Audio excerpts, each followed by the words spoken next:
participation. I have a couple of requests for public input. If there's anyone else out there, please let us know, because we'll be getting to that fairly early in the agenda. Out of consideration for the fact that we have a number of new board members with us for their first board meeting, I thought we would just, or I can't take the credit. Carol thought. You can take the credit. That's my job. It's okay. Sorry. I'd like to take the credit. I'm still kind of out of it, having missed last month's board meeting where you were all voted on. But in any case, I thought we would run the table and introduce the new people here, because I think we have as many new people on this side of the table as on that side for a change. So I will be happy to start things out. Dr. Drew Cummings from Loma Linda University Children's Hospital. I'm the current board president.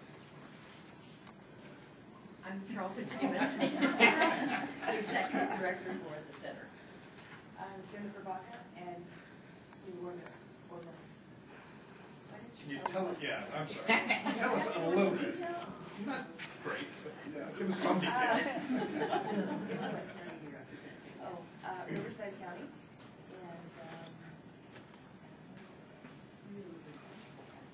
and I have a master's degree in disability policy from California Baptist University, and so that kind of got my interest as far as being involved in regional center. I also have a background in early childhood development with a bachelor's in medical studies, and yeah, so that's kind of what brought me here. I'm Peter Aston, board member from the Rancho Mirage Palm Desert area. I was on the board of Desert Arc about 20 years ago when it was known as Foundation for the Retarded. I have an adult son with Down syndrome. My name is Jack Padilla. I started as a board member. I chose a little about 5 months ago. And I live in Beaumont, and I have the Riverside area. And my experience is I worked at the Regional Center for 28 years, and I hope I can help you guys. My name is Lynette Laurie Smith. I have 2 severely mentally handicapped sons who are part of the Regional Center. I have a master's in special education. I live in Riverside and also in Riverside County. My name is Mary Beth Field. I have 3 children who are disabled in various different ways. My oldest is autistic. The baby, who's 20, has cerebral palsy. I've worked many years with the Riverside County Parent Advisory Committee for SELPA. And I've been on the board for about a year. My name is Danita Remington, and I am the current VAC representative, which is the Vendor Advisory Committee. And our program is a UCDD program at Cal State San Bernardino. And my name is Denise Woolsey, and I have a 26-year-old beautiful young man with autism who's been a client of Regional Center for 24 years. And I have been involved with the Autism Society in Inland Empire, and also an advocate for parents and children in my district, in my area. I'm from Southwest Riverside County, Lake Elsinore. My name is Candy Sissel. I'm from Waldemar, and I have 2 kids that are developmentally disabled, one that has cerebral palsy, and my daughter who has autism. I'm also an RN that I worked in the neonatal intensive care unit and developmental outpatient clinics for numerous amount of years. and also advocating, or still I'm an advocate for kids that require special education. My name is Christian Pike, and I'm with Christian Pike from San Martino ARC School Home. I've been on board for 4 years. And I'm Tina Beth, I'm Christian's facilitator. Thank you all very much. Welcome to the newbies. We'll find work for you to do presently. We have some committees that still need to be filled. You should all have received in your packets the meeting minutes from September. Again, I'm going to recluse myself here because I had to escape for a medical emergency that night, but I'm open to a motion. You should all have had a chance to review the minutes already. I move that we approve the minutes. I second. It's been moved and seconded. Any discussion or questions? Those in favor? Aye. Aye. Opposed, if any.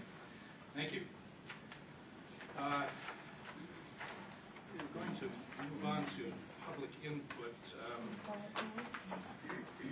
Barry, you're the only one who didn't link to a specific agenda item. I usually wait to the end to see, That's fine. you know, if I would like to, and if there's an issue, and if there's not, then... We'll leave it at that. That's fine. We discussed that before. I just Yes. wasn't sure if tonight you wanted to follow that same. yes. All right. Well, our other two are going to come up a little later in the agenda, and I will call on those folks at that time. Quite anything. So that brings me right up to the executive committee report. And we have been busy as a board and as an executive committee. I know many of you were involved with the DDS visit recently, and hopefully had a chance to meet and perhaps get some questions answered. We, I think, as an executive committee and as a full board, felt very pleased with the way the visit went. Of course, we are still awaiting further feedback from Sacramento, but we feel we're moving in certainly the right direction, and many things that we addressed at that point in time have already met with their approval, but we still have things that we are continuing to work on. And certainly we came away from that meeting recognizing that probationary status can be kind of an ongoing process. It's not necessarily that there's always a clear light at the end of the tunnel, that this can be an evolutionary growing process, and that's fine. We continue to look forward to work through those things as well. Of course, we continue to also work through the financial matters and some of the audit, and feel we are making good progress in that regard.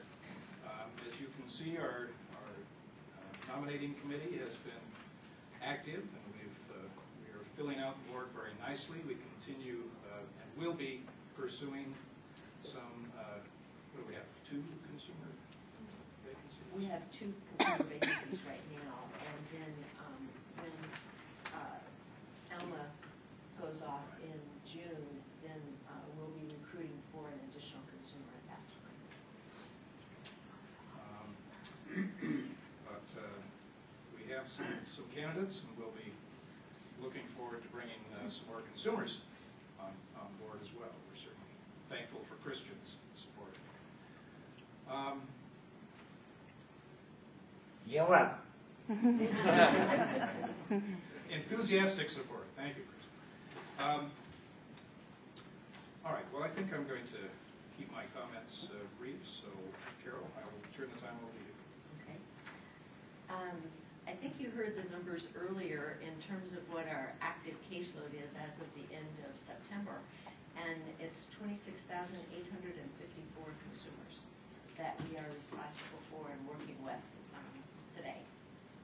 So we certainly have grown. One of the things that we will be bringing to you next month is our performance contract. And this is something that all regional centers do on an annual basis. And it's based on calendar year. And there are about 10 or 12 goals that the department has set for all regional centers. And we have to come up with our plan of the way that we're going to meet the requirement to either lessen or increase, decrease, whatever the goal calls for in particular areas. And most of it parallels the kinds of things that they would like to see happen based on the Lanterman Act. So it's looking ahead at being able to place people into smaller living settings, providing people with more opportunities to be as independent as possible, and focusing on those areas. So be prepared, you'll have that in your packet, and you'll be able to review it ahead. And usually we've listed some activities that we want to pursue that will help us get to that goal. And you had a report in June, well actually in July, of the progress that we had made in June. And if you go on our website, or if you want to see a copy of it directly, we can send that to you. But if you go on our website, you can see the report as of June 30, and that will give you a point in time. And then we'll be working on looking ahead for what we would like to do during the calendar year, actually, of 2013. It does require a great deal of public input, and so during this month and up until your board meeting, we'll have an opportunity to go over it at the Vendor Advisory Committee and get the vendors' input of things that they think we ought to be focusing on, and maybe some activities that they would like to see us do, and make those recommendations. Also, the draft will be posted on the internet, and we'll let people know that they can go there, look at it, and provide input to us. There'll be a mechanism for being able to do that. So be prepared for that, and watch for it in your packet, because we will need some time at the board meeting next month to discuss that. I think that one of the other things that I would like to piggyback on that Drew was talking about was our meeting with the department that we had, was it last week? 2 weeks ago. Yeah, it feels like it was just yesterday. I think that there were many things that we were able to learn and to pick up from their process of interviewing that they did. And also, it was nice to be able to tie it directly to the probation. And there were a couple of little things that they pointed out to us, is that we still need a little bit of work on inventory and making sure that comes in right on target. And I know that our staff have been doing an excellent job of that, and we will get it. There were some things that had to do with conflict of interest, and as we go through board training with the new members, we'll be able to describe that to you a little more clearly than what we've been able to do in just this short period of time that you've been on, and help you understand where the department is coming from and where the Lanterman Act specifies what is a conflict and what is not. And so we'll be able to talk about that a little bit. One of the other major areas that the probation speaks to is board training. And what we have been doing during this year was we put a calendar together for you where we'd be doing short 15-minute little discussions about the services that actually are delivered by the center, so you'd be a little more familiar with that and up to date with it. And then we want to do some more in-depth kinds of trainings that we think will help run the meetings, will help you understand some of the politics and some of the things that staff need to pay attention to. And we need probably a little bit longer than just 15 minutes to be able to go over some of those things. And so we'll need to coordinate some time away from the meetings to be able to do a more comprehensive training with you. And I do need to meet with the people that are brand new, as well as Jack and Christine, who's not here this evening, to do your orientation. And Sandra will help coordinate a time for us in the next couple of weeks where we can do that. So you'll be a little better prepared for the meetings too. I know that'll help. So, and we do have a list of all the acronyms so that you'll have a cheat sheet for that because it helps. One of the other areas that the department paid quite a bit of attention to had to do with employee morale. And we did get some very good suggestions from DDS on global things that we needed to pay attention to, and the staff will be working on that, and we'll be presenting those to you as we go along. But one of the biggest areas had to do with communication and being timely and consistent and clear about those messages. And so again, those are some areas that we'll be working on. We also have another team of DDS folks with us. On October the 1st, our DDS auditors joined us, and they will be with us probably for about 4 to 5 weeks. And this is a 2-year fiscal audit that the department does, and because we're on probation, from this point forward, we will be annual until we come off probation. But it gives DDS and ourselves a really close look at the compliance and the finance side. And we did an entrance interview with them on the 1st of October, and they meet with us on a weekly basis, and that very first week went very smoothly. Right, Marissa? Yes. Okay. Yeah, we were very pleased when we walked out of that one. So they will be finished up, and we probably will get a written report, I would imagine January, February is what they're aiming for. So that'll give us some additional information to work with. Danita, are you going to cover the sports festival? Oh, yes, I will. You want to do that? Okay, great. And the other thing I wanted to share with you has to do with the closure of Lanterman State Hospital, State Developmental Center. And that has been a process that's been going on really in a very concentrated way since 08-09.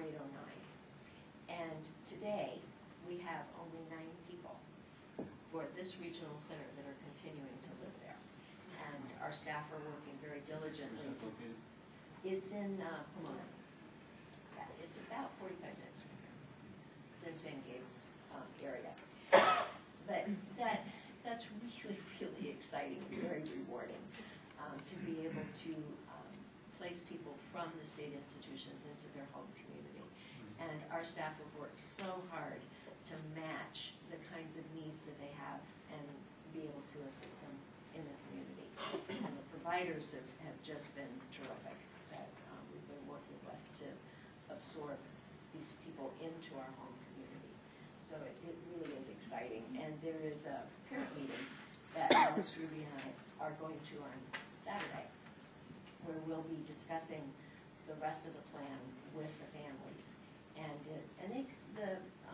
they have a parent coordinating council that they pull together, I think quarterly.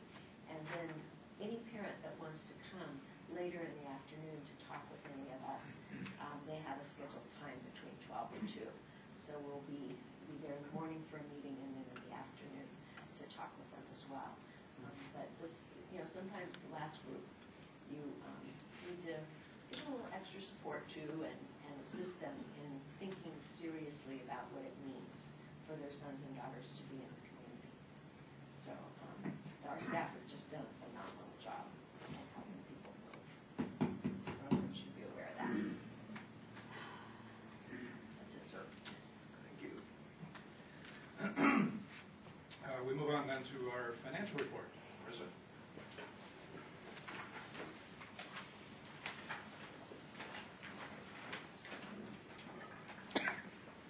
Good evening, everyone. I'm Marissa Stewart, and I am here to present the fiscal year 2013 preliminary budget.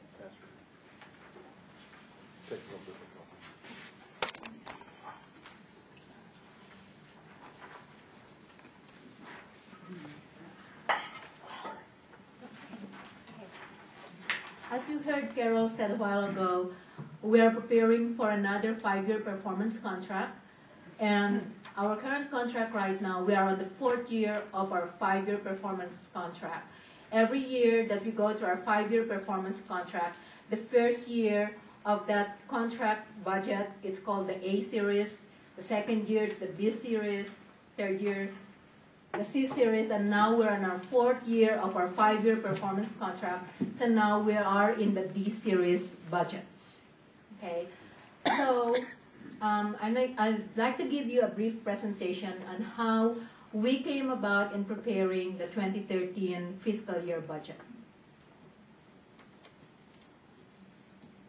So let's recap what happened in fiscal year 2012. This was the same presentation that I gave last month. For fiscal year 2012, we were awarded $287,765,229. Out of that, operations came out a little bit ahead. We have a tiny surplus of $13,000. And for POS, we are still projecting a deficit of about $3.8 million with a $2.5 million allowance for late bills. Please keep in mind that for the year 2012, fiscal year 2012, that fiscal year 2012 is open until 2015. So meaning to say that up until the end of 2015, June 2015, we are still mandated to pay any bills that happened in fiscal year 2012. So the new fiscal year 2013. So here we are. So in July, we are waiting for our D series allocation, and we have not received it. So what we receive in July is a series of 3 installments of our cash advance from the department. Every new fiscal year, the department, prior to giving us our budget, gives us an advance in orders for us to keep on doing our business. So out of the $59 million, $9.2 million was allocated for ops, and $50.5 million was allocated for POS. Our cash advance actually came 2 days before we were about to call in our line of credit. So with the cash advance coming in time, we didn't have to pay an approximately $60,000 in interest fee to Union Bank. So coming into fiscal 2013, we're a little bit ahead of the game.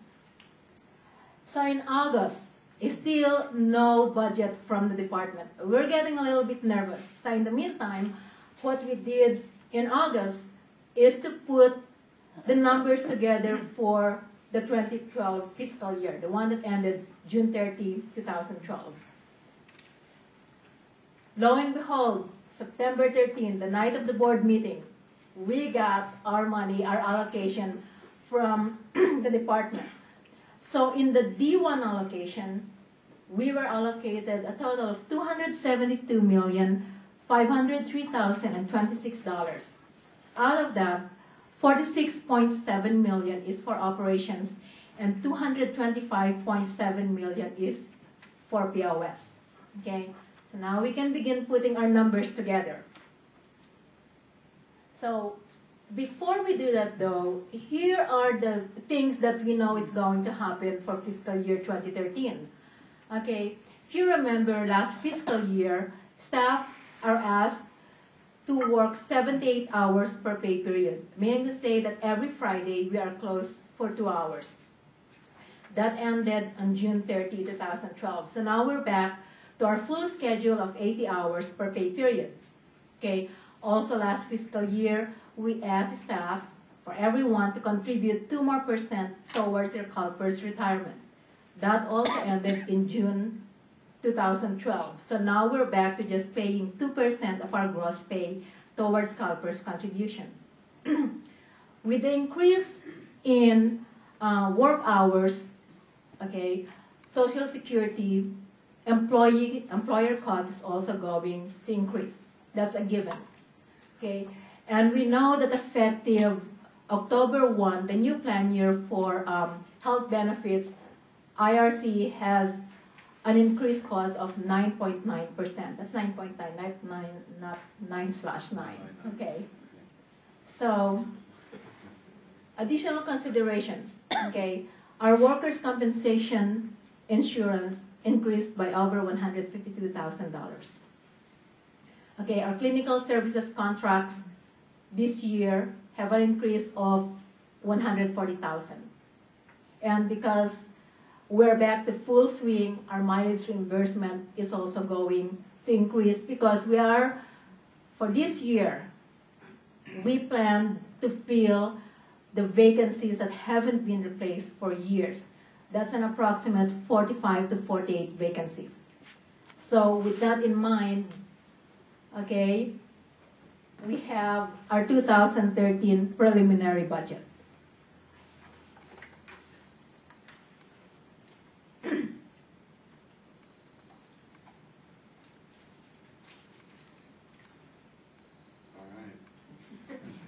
That's not our budget. that's my budget.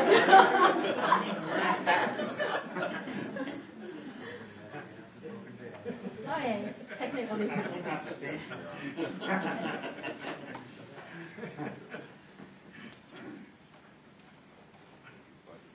The preliminary one was in your packet. So if you Yeah. pull that out and kind of follow it along, you can.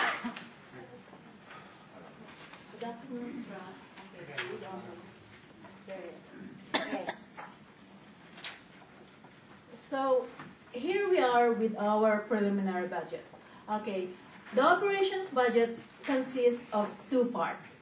Okay, the personal services, which consists of salaries and wages and mostly health benefits, and the second portion of the operations budget is the operating expenses, what we have to pay in order to be open on a day-to-day basis. Okay, so on salaries and wages,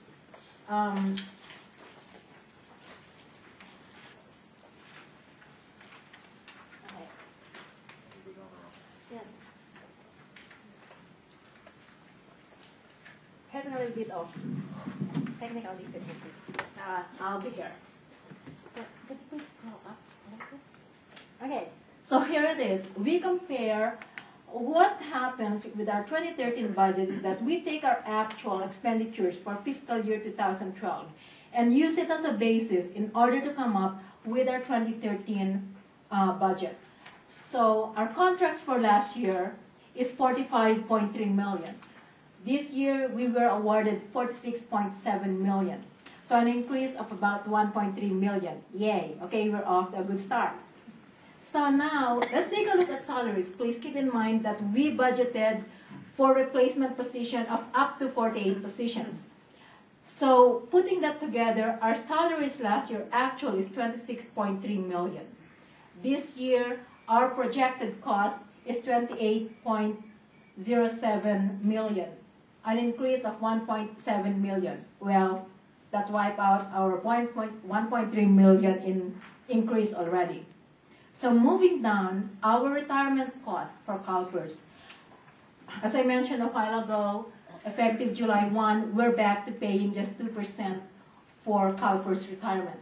So how did that compute? Because of that, with increased staffing, we're back to pay, to working 80 hours per pay period, our CalPERS retirement this year is projected to increase by 1.7 million. Or a total of 5.8 million. Last year, our CalPERS cost was 4.06 million, just under 4.1 million. Moving forward to Social Security, we're anticipating over $400,000 in Social Security costs. That's the Medicare cost that the employers have to pay. Okay, and then our health benefits with the added 9.9% effective October 1. We budgeted 3.7 million in health benefits this fiscal year. Our workers' compensation, there it is, straight out. This year it's going to cost us over 361,000. Our unemployment insurance is flatlined at 280,000, same as last year.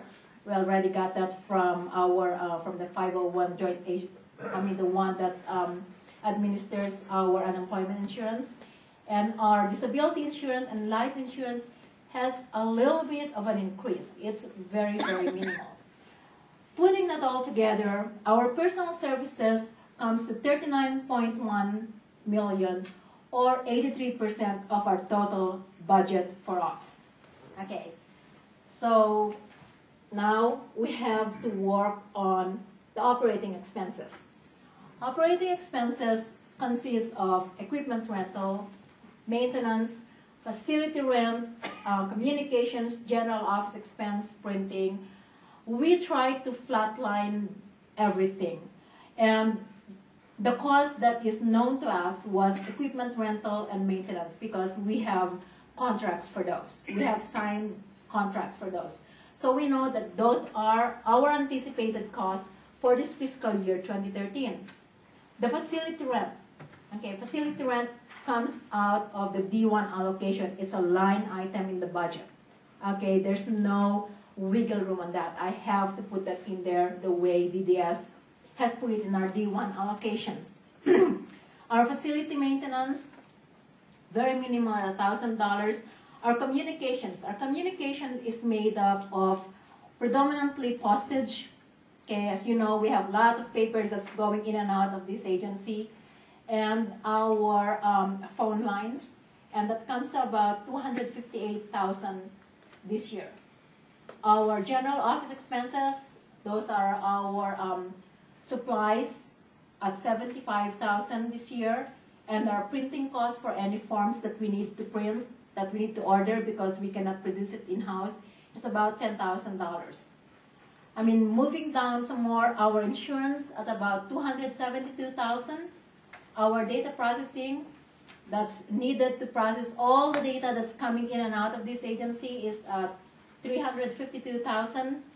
Our maintenance, those are made up of licenses, is about $60,000 because we prepaid, we were able to pay all of our data maintenance expenses. Our data maintenance expenses normally goes on a 3-year cycle, and the 3rd year ended in fiscal year 2012.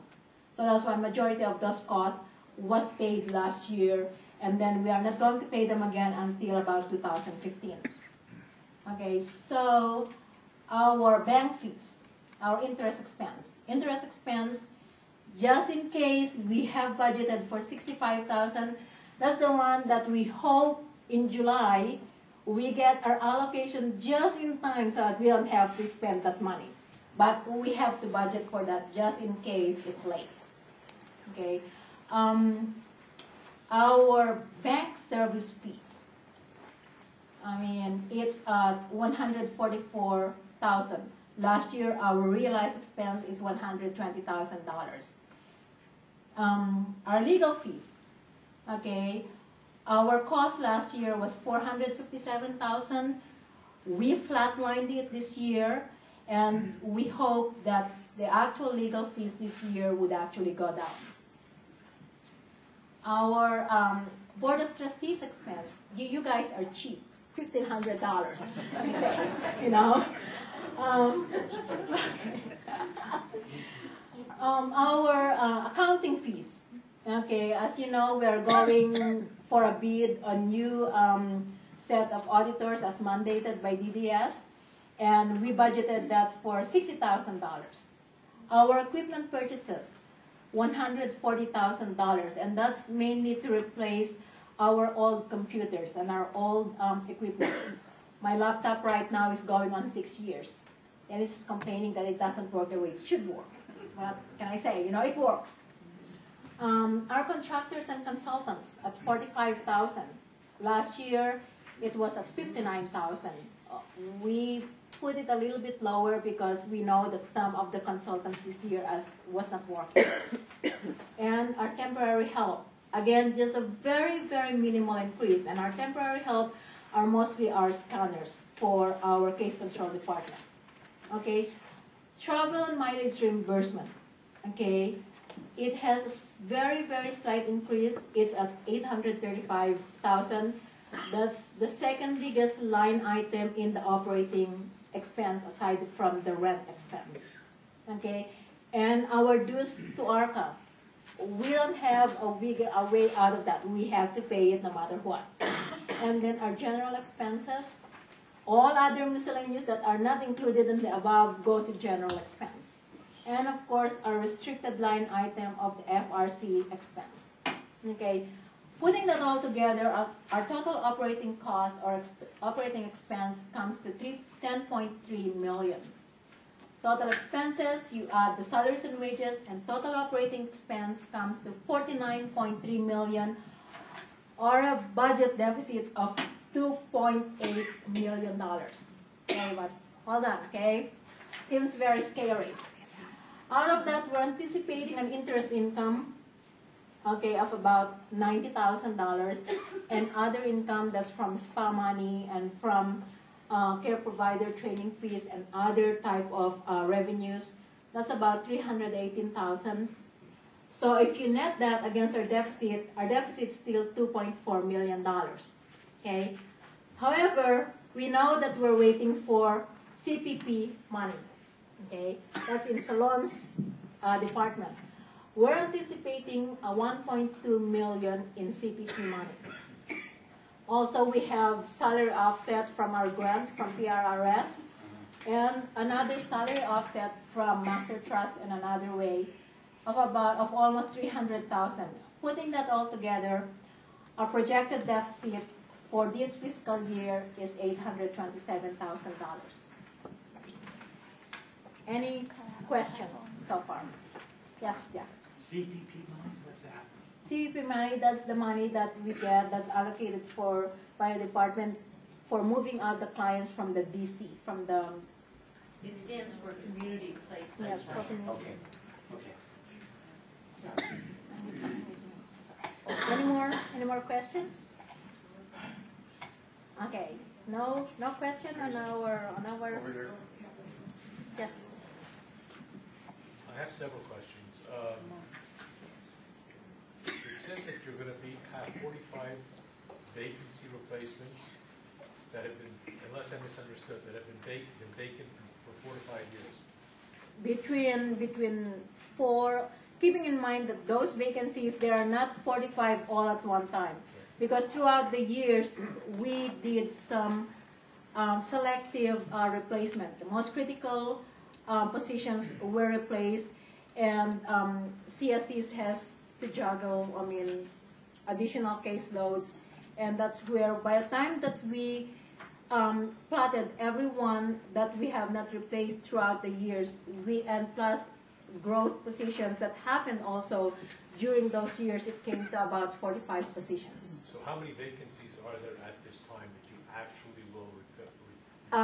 We budgeted for 45, and I know that some of those have been hired already. I know that the last time I spoke to our HR department, they have 28 in background. So I'm just going to ask a question. I don't expect an answer at this time, but if we survive, I think, fairly nicely with 45 vacancies, we did not actually survive very nicely because actually, our caseload ratio had been suffering for years.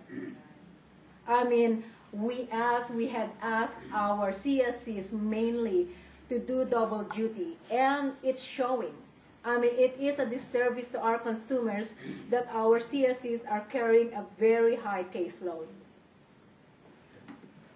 Your retirement costs are going to go up approximately 2%, 22%? And that's because we budgeted for hiring all these people. Workman's comp, I assume that's the same thing? Correct. Increased because of... Because of our increased wages. General office expenses will be up significantly, almost double. General office. I know what I need. What was the question? I'm sorry. General office expenses.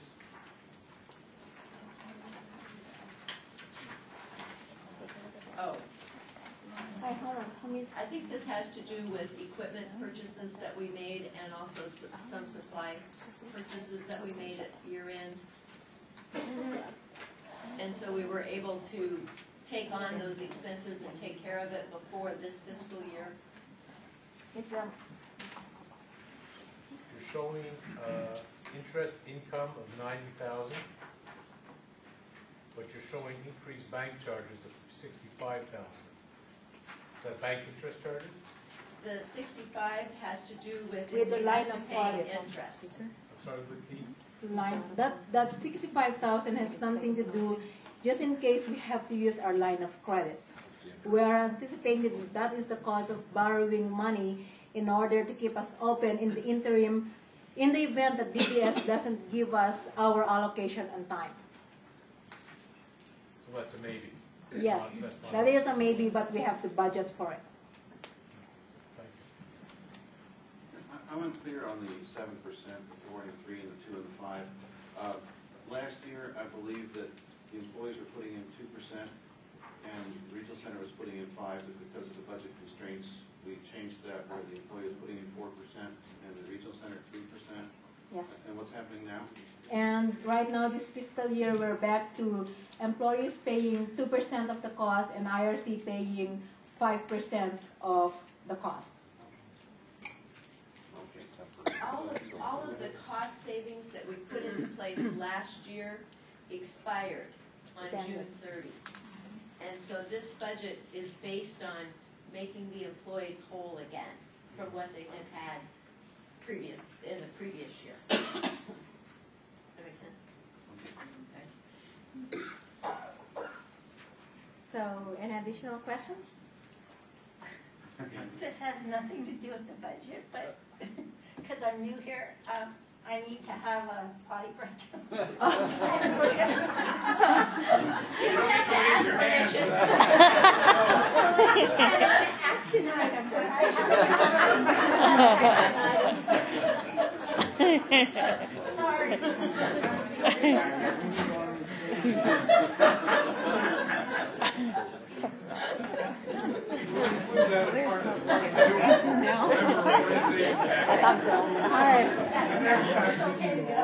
How many times I told you kids to go before the meeting? Better add that to the orientation packet. Sad part is she did.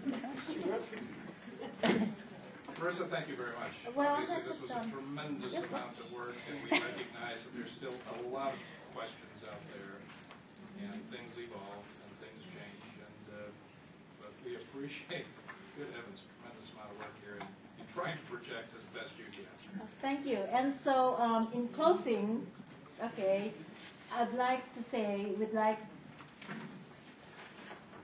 yes, All right, I got it. thank you. Oh, that's the last one. No, next. Okay, it's not, we're having technical difficulties. It's an old computer. I know. It's an old computer, it works for the most part. Okay. So the 800,000 in budget gap was the worst case scenario that we are looking at. Okay? And the easiest way, the most simple way to bridge this right now is through a furlough. However, like I said, that is the simplest solution that we can think of for right now. And having said that, we are going to ask for staff input on additional innovative ways on how to bridge this budget gap, since this is a collaboration between staff, the board members, and management. If there are no other questions, that's it. Thank you. Thank you very much. All right, we would like to move on to committee reports. And we will hear first from our audit committee. Steve?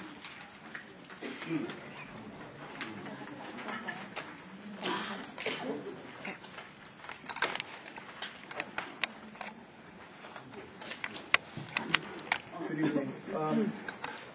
My name is Steve Spears. I'm chairman of the audit committee, and one of our tasks throughout the year is to select an auditor. And as you heard earlier, and I think came up a few minutes ago, we're required to do an audit rollover to select a new auditor as part of our procedure. So there's a mandatory audit rotation.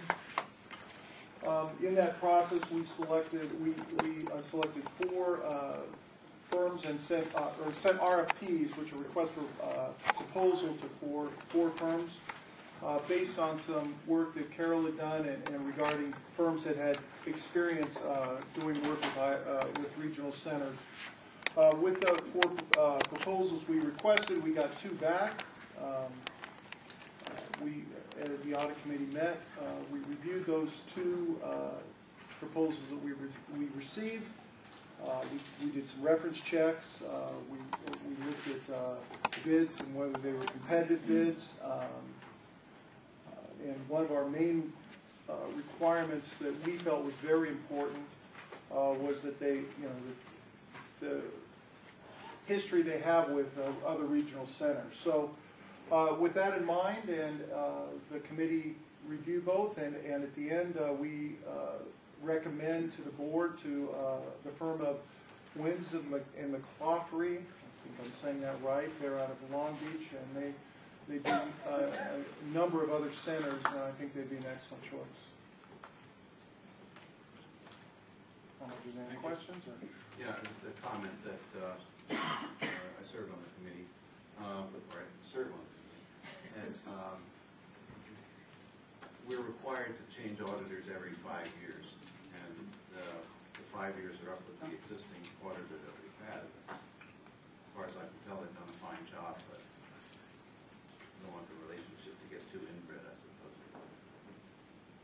Right, and it's a requirement. I mean, in fact, we are actually, timing-wise, we're right at the, I mean, we'd like to have done this 3-4 months ago, I would have thought, but it just because of the, I don't know if the final regs or whatever, we didn't think we thought we might get one more year out of the old auditor, I think was the issue, and then I think you actually made that a request, and that was not accepted, correct? So we are...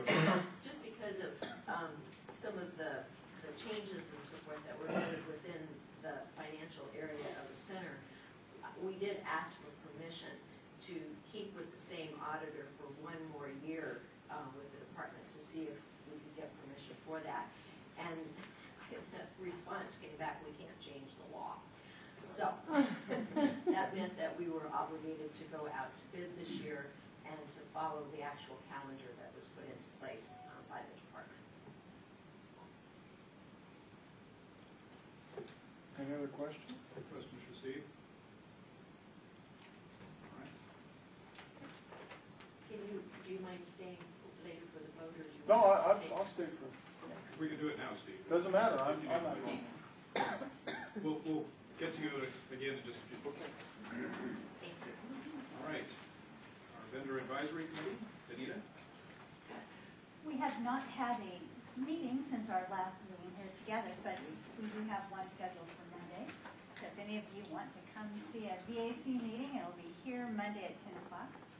But one thing I do want to talk about briefly is the Disability Sports Festival that it was at Cal State this past Saturday. I know Christian was there and looked like you were having a grand time. This was the 6th annual Disability Sports Festival. It was bigger and better than ever. It just really appeared that everyone there was having a tremendous time.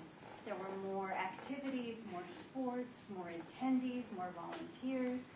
And even with the crowd, I think, at least from the little part I saw from our booth, it seemed to be very well organized and going very well.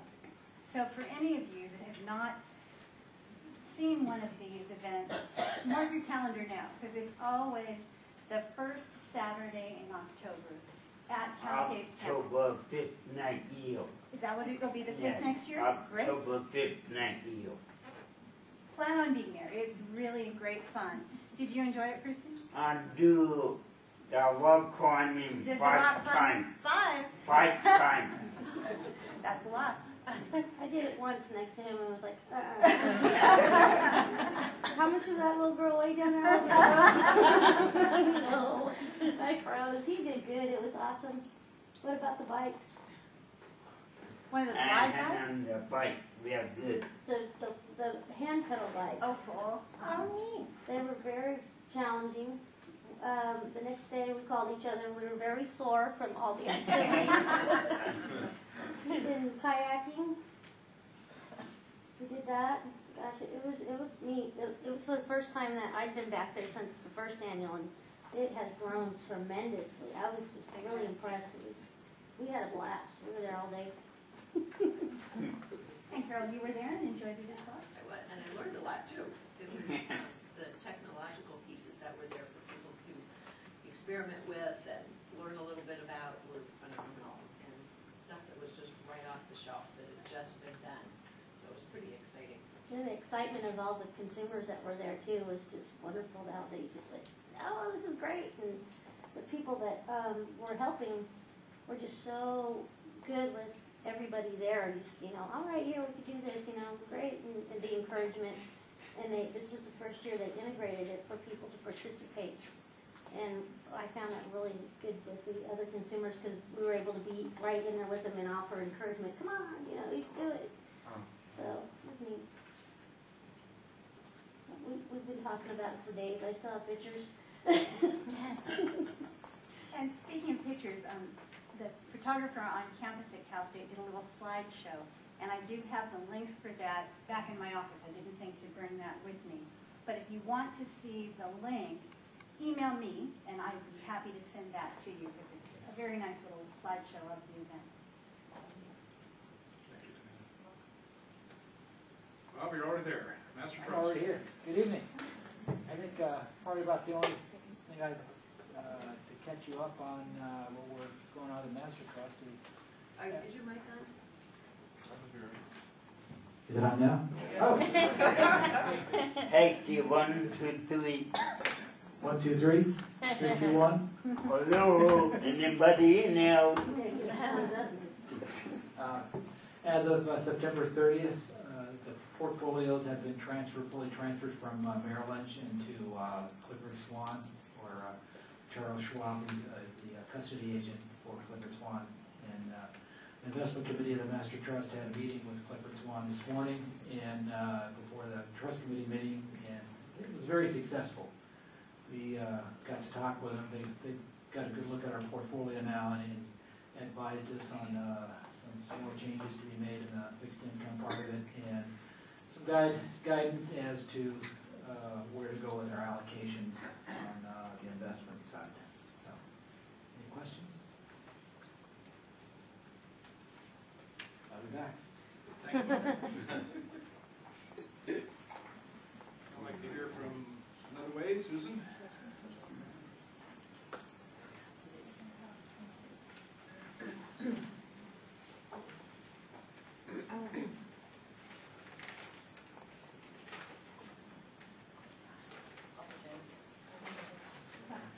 Good evening. Thank you so much. I apologize for not being here last month. We were at an award ceremony from the Annenberg Foundation for being a recipient of this year's Annenberg Alchemy, a $50,000 grant. One of 40 organizations in Southern California that were selected, and one of the only nonprofits in the Inland Empire that was selected. So that was my excuse for not being here last week. But so I'm proud to announce the Annenberg Foundation grant, as well as a couple of other grants that we just had. I know I provided you all with a copy of my director's report, but for this month we also received $10,000 from Arrowhead United Way. It's to cover basic needs for rent, utilities, and food, specifically for San Bernardino County and only certain zip codes. So it's the mountain area, Colton, Bloomington, Central San Bernardino, Muscoy, that area. So we've been 4 years that we've been a recipient from Arrowhead, and they have been a great champion of Another Way now for 4 years. The other grant that we just received, other than Annenberg, was a grant from Union Bank Foundation for $15,000. It is for unrestricted funding for us to be able to provide for the unmet needs for our clients in the next fiscal year. And as I left my office today, we received another $8,000 from the foundation, the UPS Foundation, to help pay for all the food this year for the food drive in December. All right. So nobody has to pay for baskets.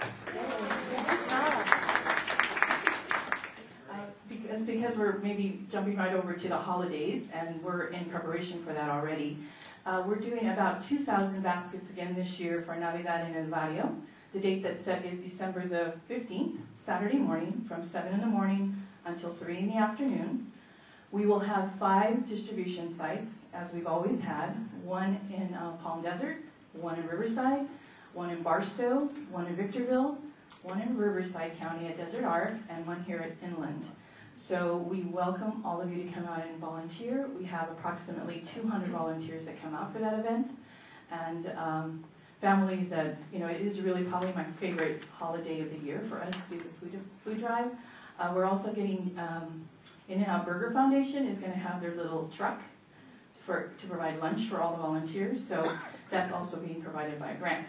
So we're happy to have you come out if you'd like to sign up for that. You can contact me, or just another way. There's actually a volunteer website or a link for you to come in as a volunteer. And I think lastly is the toy drive. It is scheduled for December the 19th here at Regional Center in the auditorium. We're anticipating 600 children to be selected this year. We already have 5 different community organizations who like to adopt our children. UPS again, Caltrans. The Ingram Micro, it's a corporation out in the West End. They picked 100 children last year. All the courts and the Sheriff's Department pick about 100 children as well. I'm missing an organization, I'm trying to think right off that. We've been extremely fortunate about that. And then I missed all the clients and the staff at the Regional Center pick another 100 children. So we also are partnering with the Santa Claus Foundation. I didn't even know there was one. But they found out about us and want to give us about 200 toys. So I said yes. We will take their toys. So we're happy to do that. And again, we welcome your participation at any of the holiday events that are coming up. And if you have any questions for me, I'm happy to answer them.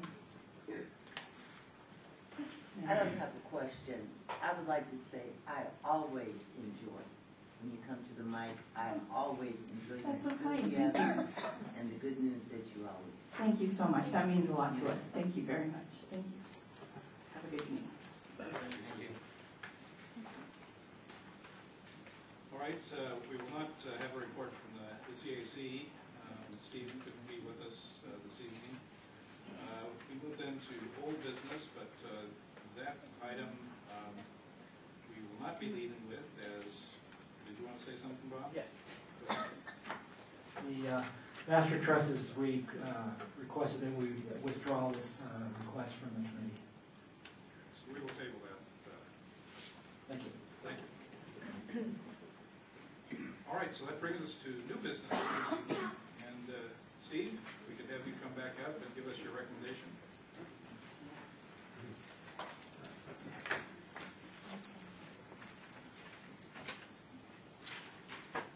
I didn't bring my notes, so hopefully I'm here.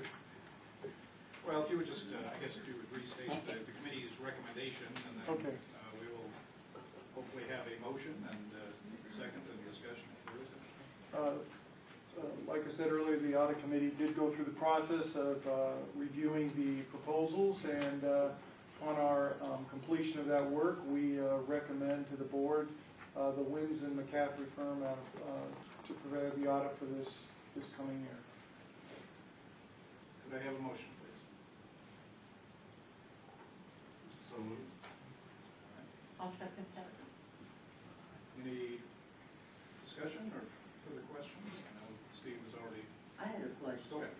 Okay, I know that the audit committee has gone through the process of getting the information about the audit that people that have been put up for our vote.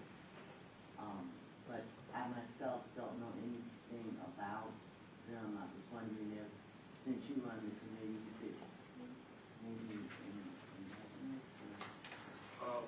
The audit committee received proposals from the 2 firms, the 4 that were invited to respond. 2 of them did, and looked at the proposals.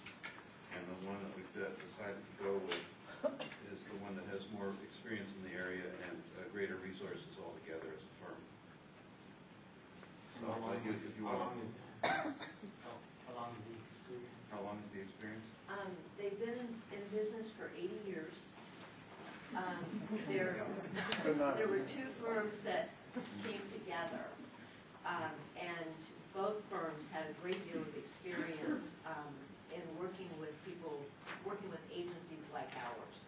And I think there were, was it 10 of the regional centers that they had worked with? I believe it was. They gave us recommendation and contact information for I think 4 of them, but I know there's a number of them that they have done. So we felt like they had far and beyond the experience of the other proposal, and really just I think they were really the better choice of the two. No question. Marissa did contacts with 2 of the other regional centers. Do you want to speak to that, or?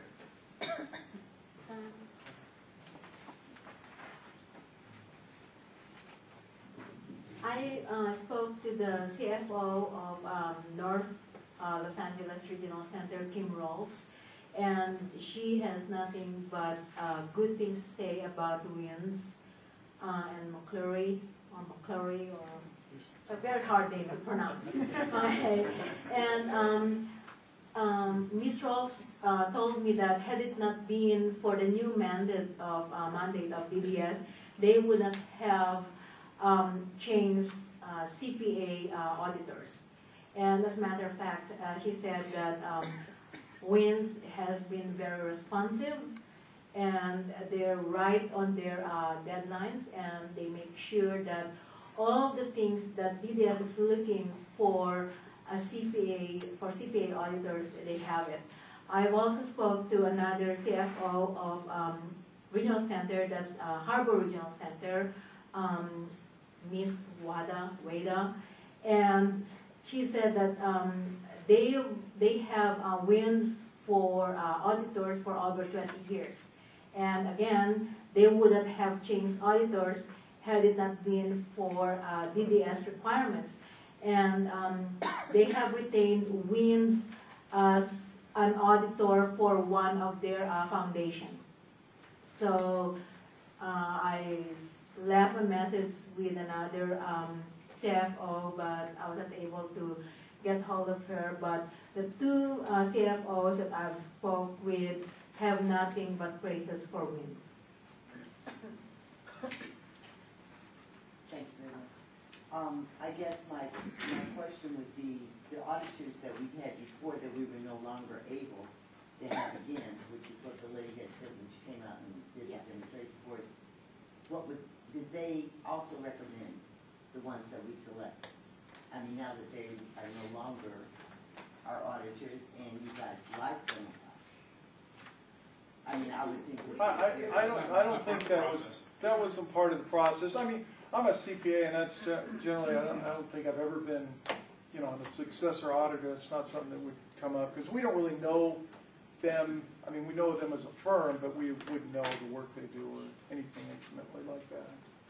So, yeah. I'm sorry, I didn't even understand what you said. Well, we wouldn't. I mean, generally, I guess what I'm saying is we've never. I've never been asked as the previous auditor to pick or to select or be in that process at all. I'm not asking about a selection. I'm asking about an opinion. Yeah, we've never been asked that. That would not be part of it. Yeah. Thank you. I call for the vote. Those in favor? Aye. And opposed, if any? Okay, thank you, Steve.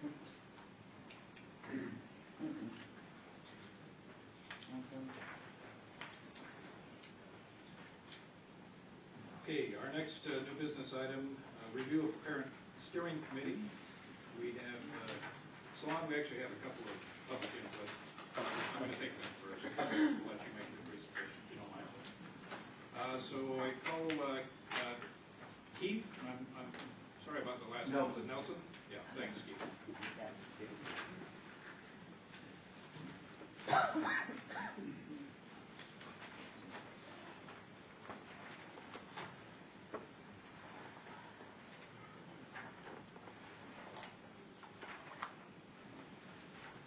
Hi, I'm Keith Nelson. I'm a parent. My son's from the audience. I'm also the chairman of the Commission on Disabilities in the city of Riverside, and a special Olympic coach that's had to match wits with Peter over there on many occasions. I've had to bring ringers along to match up with Riverside. And I don't know if he knows, but I'm also the proud head coach of Team USA for the 2013 Winter World Games in South Korea. Yeah, it's quite an honor, and to have all 16 athletes picked from Riverside in our local areas for the floor hockey team is really quite remarkable. I've heard off and on about having a parent advisory committee, and with the winding down of a probation period, I really encourage the regional center to allow parents to take a more active role in the steering of what goes on with our children, because most of us as parents of special needs youth also continue active as they grow into adulthood. And so it's just my recommendation that your board really consider having an advisory committee where parents can not only help create services that best service at home, but also become communication vehicles to start getting out some of the works that are done in our community, like Special Olympic programs or education programs, and we can, in times of limited resources where we can create a tighter-knit community and leverage what is left from a state budget that is maybe going to be challenged for quite a few years. So that's my recommendation. Thank you. Thank you, Keith. Christy?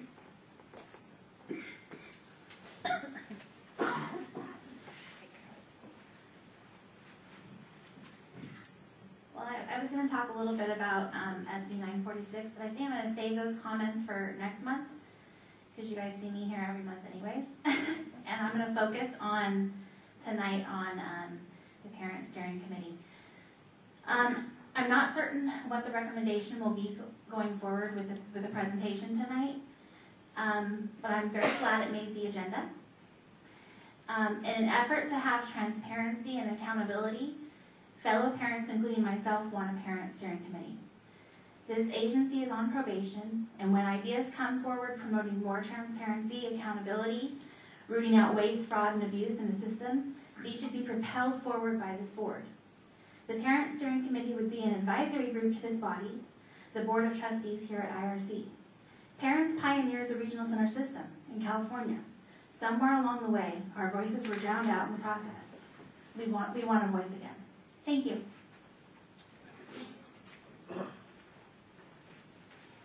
Time's yours.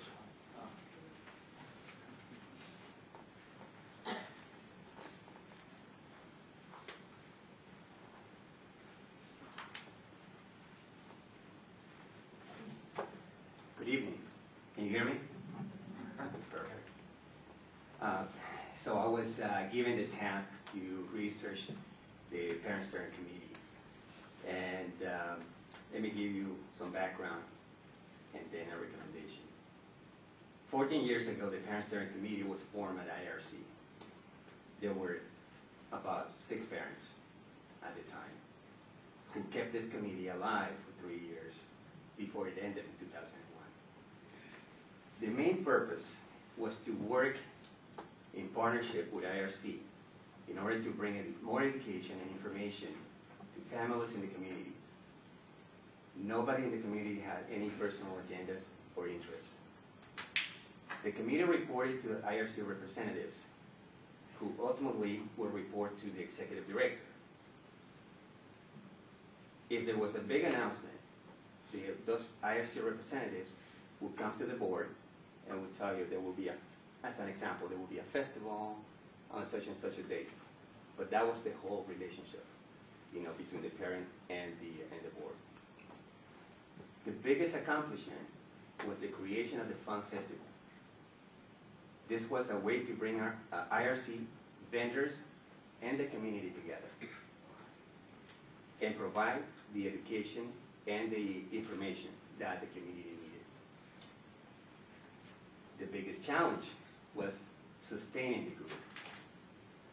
Parents with kids with developmental disabilities are busy, and trying to put trying to participate in different types of events, it was very difficult for them, even for the 6 parents who were trying to keep this together.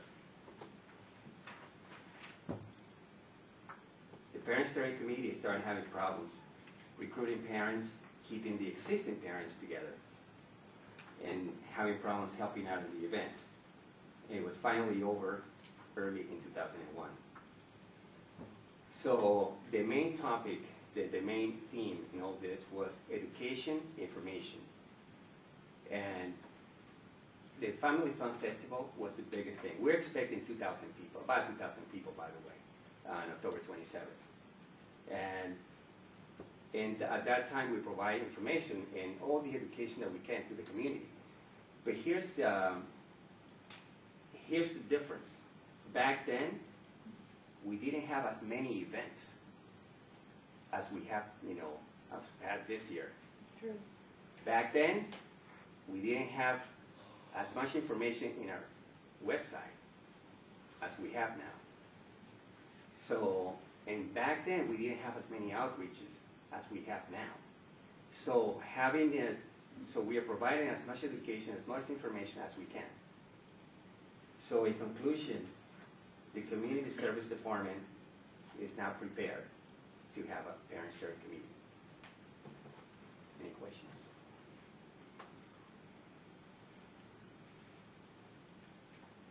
How are you prepared? I mean, what are you doing to prepare for such a committee? I am not preparing a committee. What we're doing instead is we're having events throughout the entire year, almost once per month. And we're also collaborating with other organizations to provide the information. We're in the community as well. Who's working with you?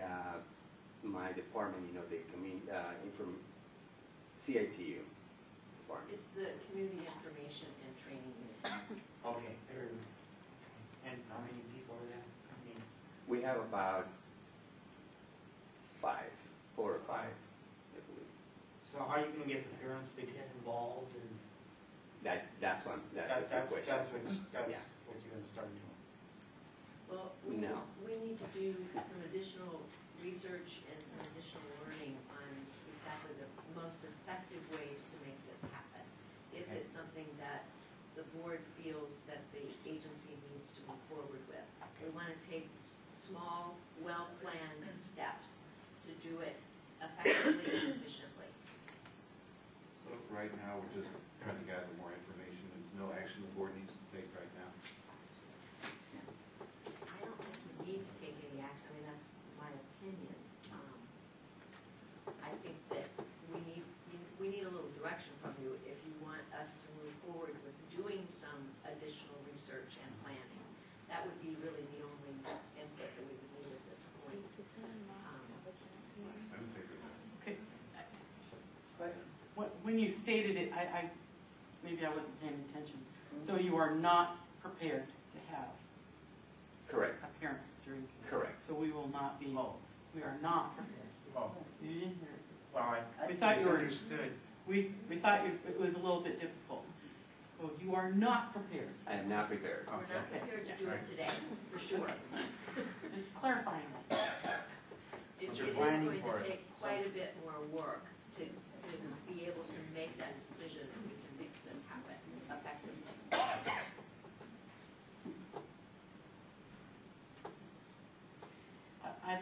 I understand we probably need to develop a committee here amongst the board to research it and see how we feel and maybe work with them.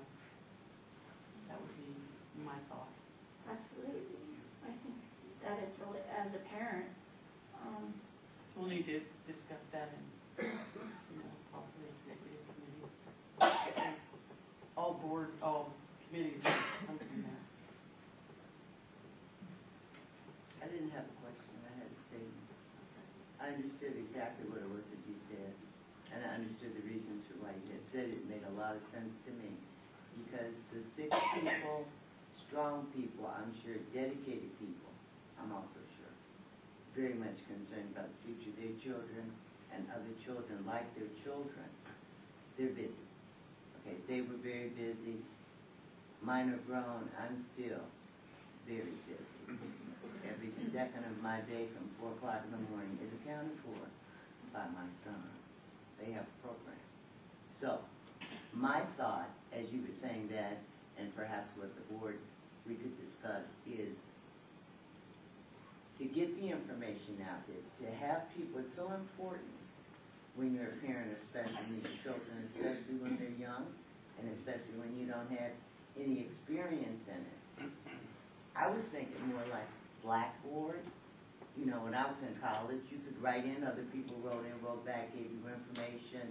You had a problem, because the things that I've gone through with my sons for a long time, okay, there were different groups of people that we could come together with. There were support groups for parents much like myself. And basically what they were, even if it was just a little playtime, where the kids had an opportunity, they had people there that would watch the kids. Well, you could talk about what your day was like, or what your week was like, or what your problem was like. And believe me, at the end of those sessions, you were happy to pick your problem up and take it home with you. Okay? So I can understand the need myself for sharing. I can also understand, I won't say burden, but the responsibility, the deepness of that. There's got to be another way if people want to get information out, if people want to share. Thank you. Thank you. You're welcome.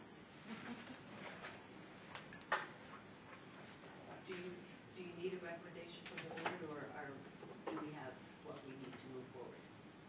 Well, I would like for the board to tell me if there's any extra step that you would like me to take in regards to this at this time. I think you're gonna need some help. I'm willing to help. We have a motion that somebody would like to suggest a committee to work with Mr. Escobar and his department. Sure. There are a lot of ideas floating out there, and somebody could put it into a motion, and we can move on from there. The motion is simply, we need more time and plan, and essentially we're going to table this until we can work on it further. I'm open. Clearly, there's a heightened level of interest on both sides of the table, and so I'd like us to provide some direction if we can. I'll move that we discuss forming a committee. Second. Okay, there you go. All righty. I think that's a good place to start. Those in favor? Aye. Opposed, opposed. All right. We'll get back to you. Sure, Keith. Is that committee going to be limited to board members only, or could a parent who's interested in providing input to that committee? We can certainly have, it doesn't have to, yeah, it certainly doesn't have to be all board members. Would you? Thank you very much. Me, Rob. Do we know your name? Carolyn. Thank you. Last name, please? Medina. Medina? Yes, Carolyn Medina. Can I get a contact number? Thank you. Thank you. We appreciate those who step up so quickly and volunteer. Thank you. All right. Our next new business item, the 2012 HCBS audit report.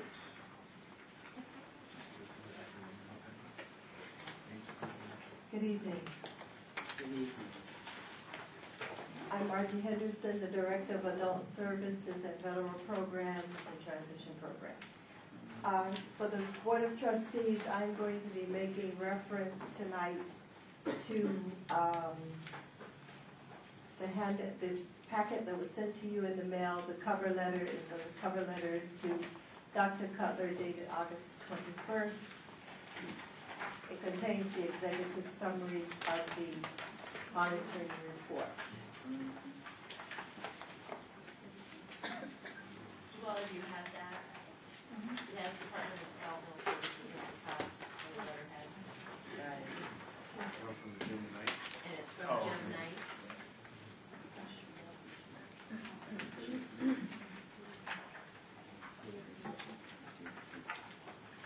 Ready? I will not be reading this executive summary to you. What I'm going to do is summarize the executive summary for you. The home and community-based waiver, Medicaid waiver program has been a part of the California system for over 21 years.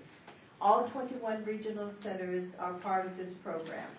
This program is a federal program approved for California to be able to determine if consumers who receive Medi-Cal SSI benefits and meet the requirements of eligibility in 2 or more areas such as self-care, behaviors, or major medical needs can be certified for the Medicaid waiver program. Inland Regional Center currently has approximately 9,000 active Medicaid waiver consumers. Every 2 years, the Department of Developmental Services, DDS, and the Department of Healthcare Services, DHS, conduct a review of the program. They pick a random sample of consumers that they review. They come to the center and they spend 2 weeks with us. They do a review in-house and then they go to the community and they do a second review. For the purposes of the review that we had this year, they reviewed approximately 98 consumers. The first program that we're going to talk about tonight is called Nursing Home Reform. This is a federal program, and as a part of that federal program, they take a look at consumers who live in skilled nursing homes. They do a random sample of those consumers. We have approximately 98 active consumers in our system who are in the skilled nursing care facilities. Each one of them have to have a pre-admission screening residential review that we commonly refer to as a PASS-ARA. It has to be completed by the persons here at Inland Regional Center who serve these consumers, and then it is sent to the Department of Developmental Services through the AS400 system, because it is also a billing process that we have to bill through the AS400 system. And that system is a system that Marissa and all the people in accounting do the billing for all of us, for all of the consumers that we serve. There were 10 consumers reviewed by the monitoring team, and from that review, we received 100% in compliance. The second part of the review that they did had to do with targeted case management. And the targeted case management commonly for us is referred to as Title 19. It is a review of all the notes of the consumers who receive Medi-Cal benefits in this program. And these notes are kept by the CSCs. They document the case activity they complete on consumers in a format provided by DDS using the computer.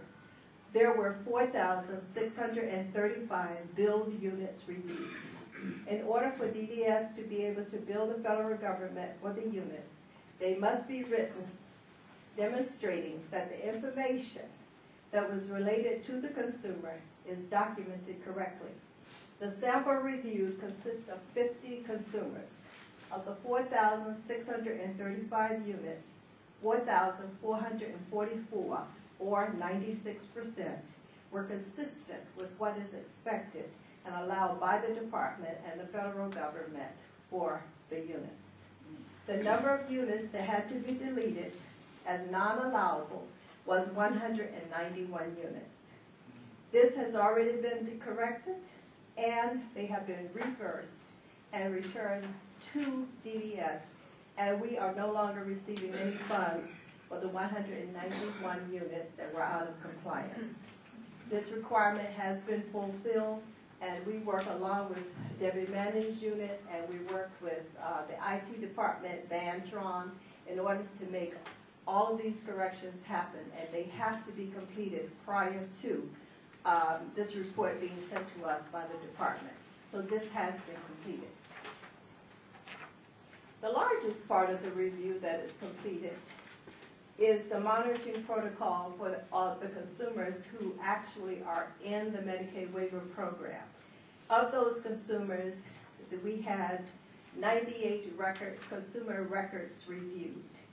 In addition to the review of the consumer records for compliance, 14 community care facilities were visited, 25 day programs were visited, 67 face-to-face visits and/or interviews were made with consumers or their families, and 20 consumer service coordinators were interviewed. All of the interviews, etc., that took place in the day program and the CCFs were made on site where the consumers reside, or they were telephone calls to the parents. In some instances, they actually met with the parents and had a face-to-face conversation with them. We are able to cover everybody that they want to interview, and it's a very, very involved and in-depth process for the interview process with the families because they're not always available. We try to set up as many appointments as we possibly can so that everybody has an opportunity to talk to the evaluators from DDS as well as from the Department of Health Services. And if they don't get a chance to during the 2 weeks that they are here, they make the telephone calls to them after they return to Sacramento. There were 3 findings in this review process. In the record review process, a consumer's file indicated safety awareness was identified as a qualifying deficit for the Medicaid waiver program. This is not a qualifying deficit. In response, IRC corrected the forms that needed to be corrected. I would give you the numbers, but they wouldn't make much sense to you because they are federal forms. Their forms were corrected, and we submitted to the department and to the Department of Healthcare Services while they were still on site the corrections that needed to be made. The second finding was all consumers coming out of the State Developmental Center must be seen 30, 60, and 90 days after they are released. One consumer coming out of the DC was not seen according to the specified periods. IRC response and correction was that a spreadsheet would be set up in the SDC department, and the units would monitor when a consumer comes out of the facility. They would put it on the spreadsheet, and then they would have an automatic tracking so that they would be sure not to miss the 30, 60, and 90-day visit that is required by law to check on the consumers coming out of the State Developmental Center. This has been corrected. The third finding was, in a community care facility, the prescribed medication as needed, or PRN, were not recorded in the regular medication logs for the consumer. Rather, the care provider of the residents made the recordings in the consumer notes. The correction was that DDS would prefer that they be recorded in the medication logs. The community care facility liaison did a training with the care provider and the staff to make this correction so that all future PRN medications would be recorded in the correct records according to DDS requirements and community care license requirements.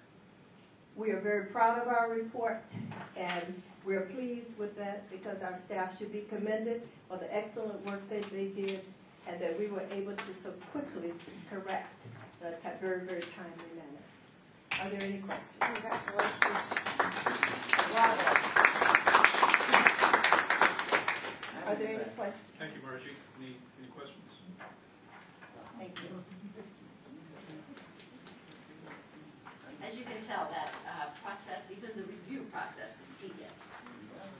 Bridget, how long were they with us? 2 weeks. 2 weeks. They're in the building 2 weeks, but they're with me for about 6 months.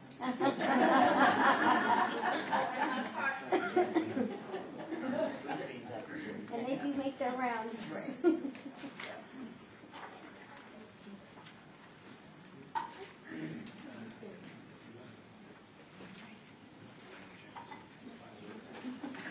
All right, we will take a brief 5-minute adjournment.